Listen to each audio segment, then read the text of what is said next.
welcome to part 2 of the first episode of Tech Talk, a new Medfield TV show where Medfield High School Debate Club members talk about issues that matter to Medfield around technology and learning and the community.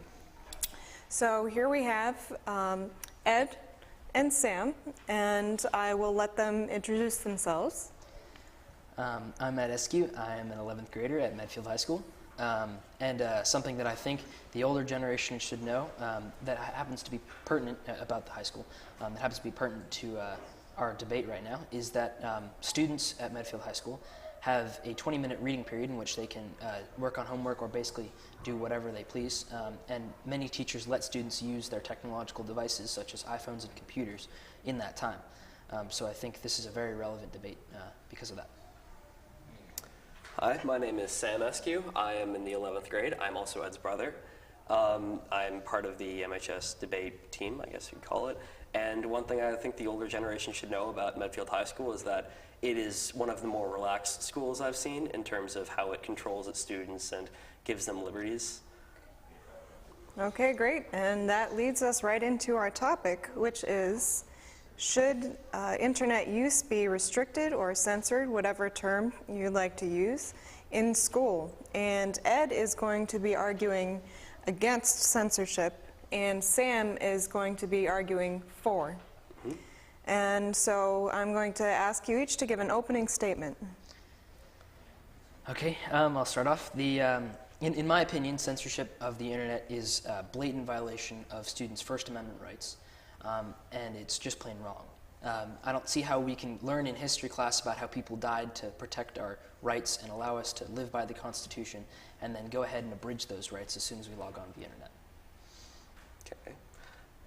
And I believe that the purpose of the internet in a learning environment like the school is to simply learn and get work done and nothing more. Now, I'd like to start by just addressing how you compared the students' right to go on the internet to the First Amendment. Now, first off, I'd like to say that when you're a child, or you're not 8 or 18 in the United States, your rights are not the same as that as an adult. Like in the school, you're not allowed to say whatever you want to the teachers. You can't swear at them. You have to be respectful, and it's the same on the internet. You're still a child. You're in a school environment. You need to learn. You can't do whatever you want. You can't run around playing games or, well, figuratively run around. You have to stay. You have to be focused. You have to get work done, and nothing more.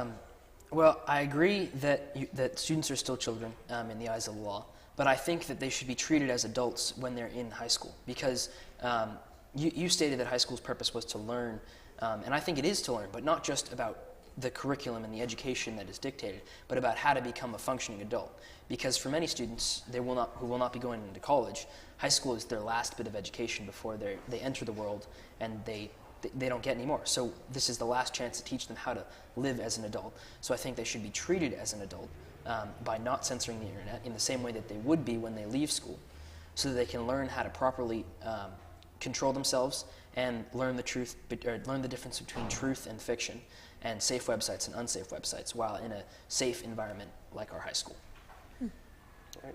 Well, Ed, we're both 16 years old, almost 17. We can drive ourselves. We have access to the internet outside of school. All students have access to the internet outside of school, be it at their own house or at a library such as this. And at those places, the internet is completely unrestricted. They can view whatever they want, and they have plenty of opportunities there to mature on the internet and become responsible. And the school is not the place for that sort of thing, because students should not be off trying to become mature. They should be getting work done. They should be advancing their knowledge on the internet. Well, so I disagree that we can rely on the students to learn that sort of responsibility at home. School is the only controlled environment that many of these that we have, in which we can actually dictate the way that they're going to be able to do these sort of things. And we can't control the way that their parents moderate the internet or don't moderate the internet. And we don't know that students are going to access the internet at all outside. I'm sure most do, but I'm sure there are some out there who can't or who don't often. So we can't rely on outside of school to teach them the responsibility that they need to have with relative to the internet. So I think you have to teach them that in school. Actually, I believe that is done in the middle school. I do believe there were some courses where we learned internet safety and what was the name? I can't remember the name of them. I believe the one I had was taught by Mr. Tolliver. I can't seem to recall the name, but I'm pretty sure you took one too. We learned typing skills. Well, you learn similar things like that. So what I'm saying is, schools already do teach you that, and it's not really just the responsibility of the student to learn internet maturity and things like that, but also the responsibility of the parents. I mean, the school's responsibility simply extends to learning, and whereas this parent's responsibility extends to guidance. Students should be guided at home, but at school they should learn. They shouldn't be they should be expected to be guided, but just by the school, by no one else. Well, in an ideal world, then you would be right. Parents should help guide the student's actual advancement into adulthood, and if it worked out that way, that would be incredible. But many people don't have that sort of parental figure. They have somebody else who might not teach them the way that they should be taught, and might not give them the skills that they need. So I disagree that you can rely on the parents. I think that would be unfair to the students who do not have that sort of parental figure. So I disagree again. You have to teach them this in school. You have to give them that responsibility in school. So is it the parents' responsibility or the teacher's responsibility to teach guidelines around internet use, or neither, or both? Well, it's both. Like I said before, we have taken a class in the school, which during that class we learned proper internet use. And at home, parents should also guide their students through the internet like they would guide them when they first learned to drive, or when they first started going out in public when they were a child. It's no different from that. There's a little bit of both, but we're past that age.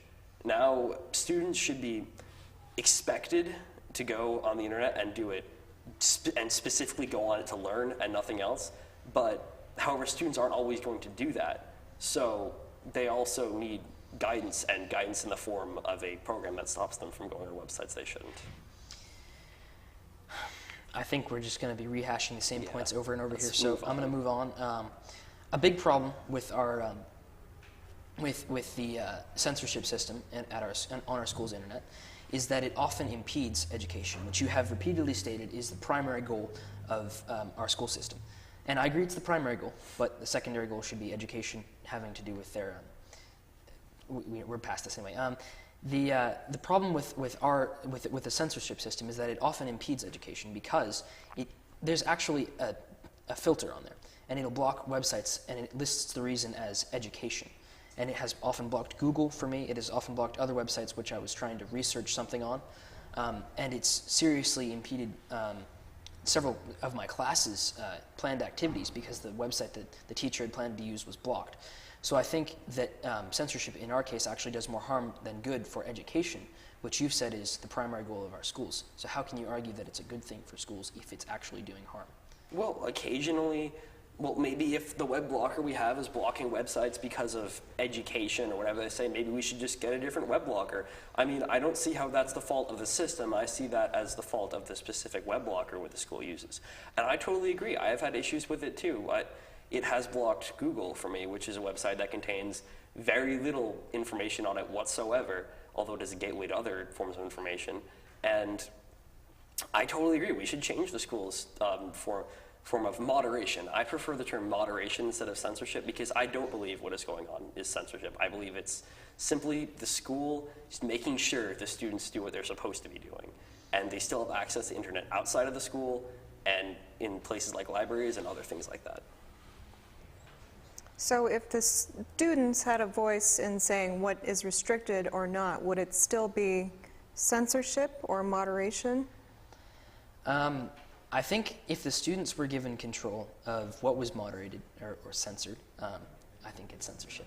If the students were given control of what was censored, we'd have almost a censorship-free system because I'm sure there are websites where students could agree were inappropriate for school use, but I think most of our students are rather progressive and more liberal in regards to this sort of thing, and I think they would vote for, and also, of course, they want to ensure their own ability to do things like play games in their free time. So I think we would have almost no censorship if students were given the ability to moderate their own internet usage, which brings up a problem because the solution to that is to give control to a small group of people in our high school who control the internet's censorship and what websites are censored and what aren't, and what the students can do with those websites. And I think that's a huge problem, that a small group of people has control over such a huge amount of information and a huge source of information for most people, because that's a direct control over their lives and their growth and their minds. And I don't think any one small group of people should be given control over that many other people and something that affects them so much. May I interject? Absolutely. First off, this isn't North Korea. This isn't some massive government conspiracy trying to silence the masses, prevent them from speaking out. This is simply students being prevented from distracting themselves in school with games and things like that. This is nothing more than that. Second off, like you said, students, like you say this yourself, that students, if they were allowed to, would choose no censorship because they want to play games and things on their free time in the school. That's exactly what I'm saying. Students are going to try to play games in school and distract themselves. Like, I have seen personally with my own eyes many students, even though we currently have a web blocker, during the middle of architecture play games. So it's on pointless. the school computers. But so this no, is no. I have seen students being punished for that sort of behavior. So maybe this web blocker isn't harsh enough. I don't know. I'm not going to go into that right now. However, it does happen, and it can only get worse. So that kind of leads into something which I think is reform that could be made in this area. I believe that in regards to censorship, it should be punishment and not preventative measures should be taken for censorship. So what you're stating that happened, and I was in this class, I recall, some students were playing games in a class in which they should have been working, and they were given detentions because they were caught doing this, and they didn't do it again. It stopped. And I think they learned a little bit that day about responsibility and about actually getting work done. And they got work done for the rest of the year in that class, more or less. And so I think that illustrates a point which I tried to make earlier about students needing to learn responsibility. And as for punishment being punishment or preventative measures, I think that the preventative measures which we have now of a wide sort of censorship of anything which might possibly be inappropriate it does a lot more harm than good. I've listed a couple examples. Google has been blocked multiple times.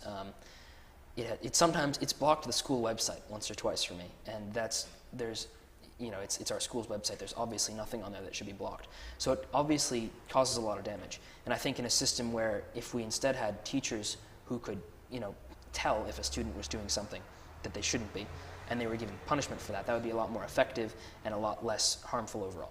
Well, perhaps, but that's not exactly what we're debating right now.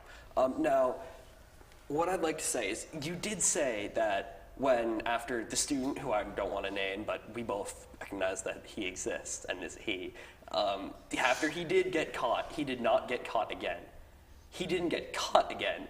But I have seen him with my own two eyes playing games on the school computers during the middle of class. I mean, I'm pretty sure you have too. Let's be honest here. So, and this was before and after he was given detention for not much afterwards, and it might have been partially because the teacher. Maybe not that much afterwards, but I've definitely saw him doing it. I saw others doing it in the same class. So I'd like to ask a question. Go right ahead.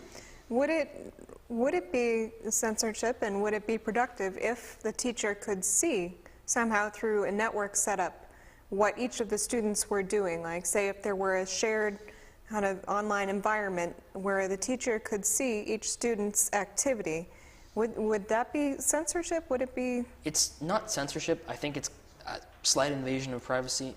We have a system like that. In the language labs, the teacher has a computer in which they can view every single monitor that the other students have. And I've seen students get in trouble because the teacher caught them using that. But I think that's it's basically the same thing as censorship. Well, no, it's not. Because the teacher, like, if that's in combination with our censorship right now, with the internet blocker that we have. But I think if the teacher could see what they were using, and it's another issue that it's an invasion of privacy, we don't have to get into that, but if the teacher could see what websites they were on, they would be able to tell the difference between something that is obviously benign and completely school appropriate versus something that isn't. Whereas our web blocker right now has no such ability and often has trouble differentiating between stuff that's school appropriate and stuff that isn't.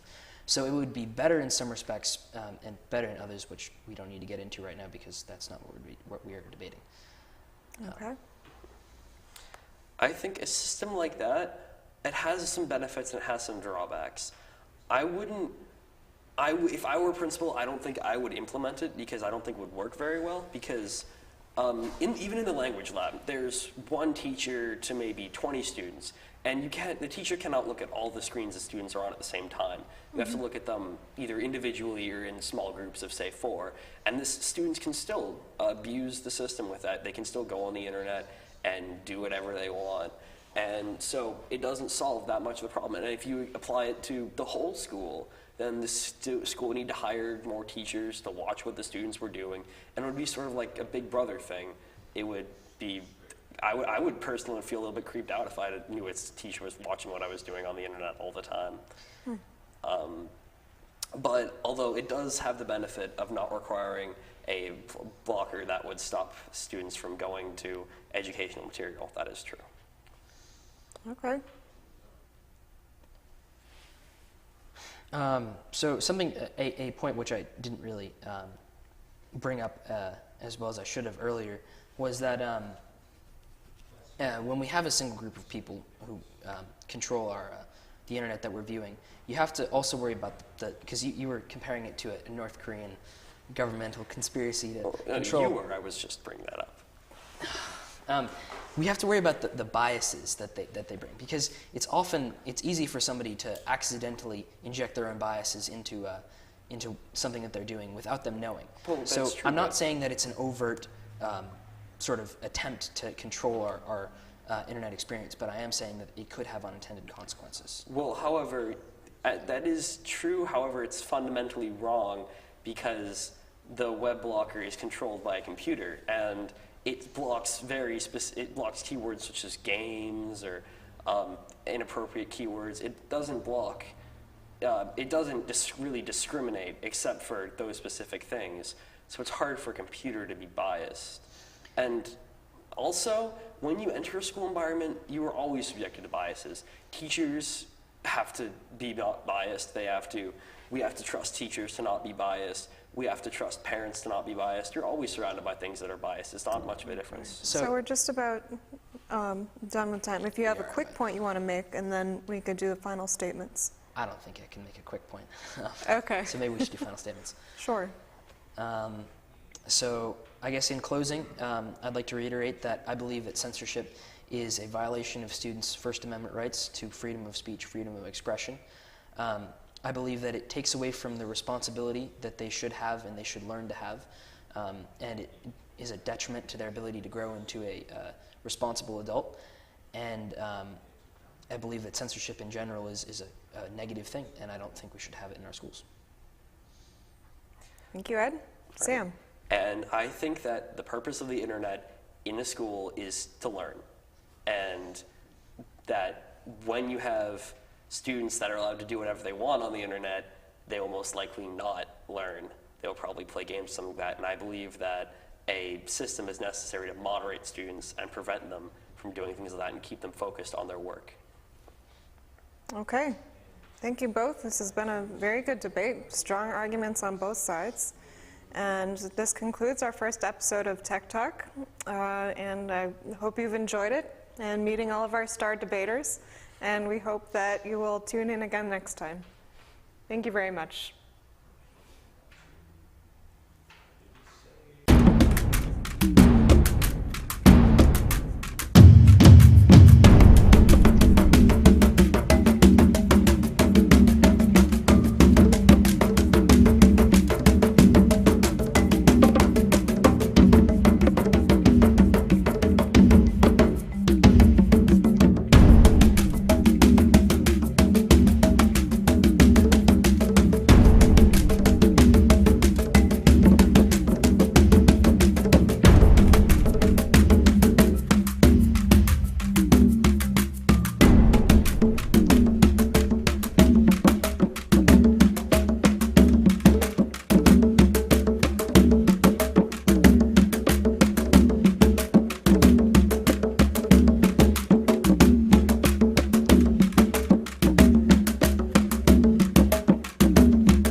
Production support provided by Medfield.tv.